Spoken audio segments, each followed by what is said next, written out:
Yo rek, tarifin yo. Rumah klasik modern.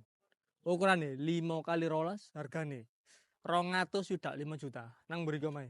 Nah, saiki langsung ya tarifin nang omah yo. Nah, nang sebelah kanan kene iki wis ono pager taneme, ambek ono tali air kok ngene. Nah, iki ono motive kayak wis ngene yo, duduk roster. Cara ngono apa?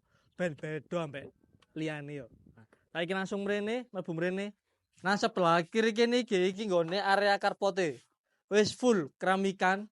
Iki ono motive sepatu kayak ngene ya, ditotong ngene. Padahal iki keramik. Nah, nang sebelah kanan kene iki ono krane ready, kari nguntir tok, kena gawe ngumbah sepeda utawa mobil ya. Nah, nang kanan kene iki disediani taman, taman mini. Engko pengen tanduri apa wis pengen atur dhewe. Nah, nang ngene iki nang fasad depane iki sing mbarano kesane klasik. Lho, kiwa tengene wis ono lampune moncrot ya. Ambek iki ono batu alami. Cara ngono ben apa? Ben gak polosan. Nah, iki nang halaman depane iki ono pilare